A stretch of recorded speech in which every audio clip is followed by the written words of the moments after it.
Today, we're diving deep into one of the most important and, frankly, most violent uprisings in all of colonial American history, the Stono Rebellion.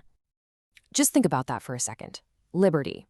That was the one word that a group of enslaved men and women were shouting as they risked literally everything for a chance to be free.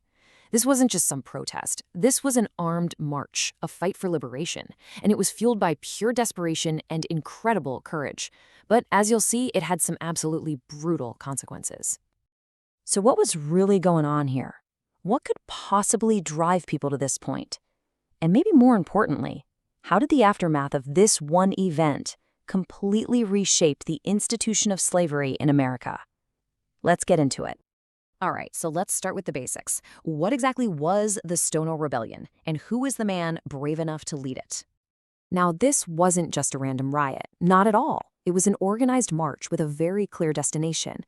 You see, the enslaved people in South Carolina were trying to make it to a safe haven just south of the border, to Spanish Florida. Why? Because Spain was promising freedom and land to any enslaved person who escaped the British colonies. That promise was a powerful, powerful beacon of hope. And the guy leading the charge? A man we know as Jemmy. Historical sources tell us he was literate, which you have to understand was incredibly rare and, frankly, extremely dangerous for an enslaved person at that time. His ability to read and write probably gave him the tools he needed to organize and plan this uprising with a level of detail that absolutely terrified the colonists. But to really get why this rebellion even happened, we have to understand the world these people were so desperate to escape. And in colonial South Carolina, life was defined by one thing: rice. And for the enslaved, rice meant absolute misery. I mean, we're not just talking about hard farm work here. This was deadly. Enslaved Africans, many of whom were brought from West Africa specifically because of their expertise in growing rice, were forced into these swampy, disease-ridden fields. The conditions were so horrible that the mortality rates were just off the charts. It was a system that made plantation owners incredibly rich, but it was built on a foundation of constant death and suffering.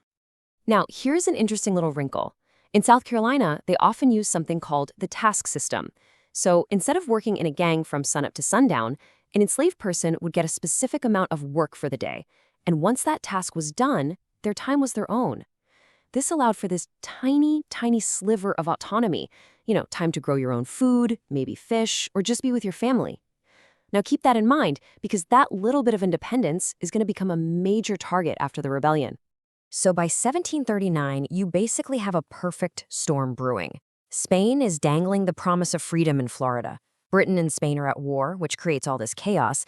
A yellow fever epidemic has weakened the colonists. And here's the kicker. A new law that required white men to carry guns to church on Sundays hadn't actually taken effect yet. Jemmy and his fellow rebels saw this narrow window, this one shot, and they decided to take it. And so, on Sunday, September 9th, 1739, the plan was set in motion.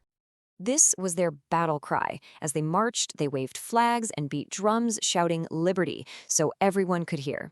It was a declaration of what they were fighting for, and it was a call to arms for others to join their cause. The whole thing unfolded with shocking speed. It started with just about 20 men seizing guns and ammo from a local store. But as they marched south, their numbers swelled to almost 100.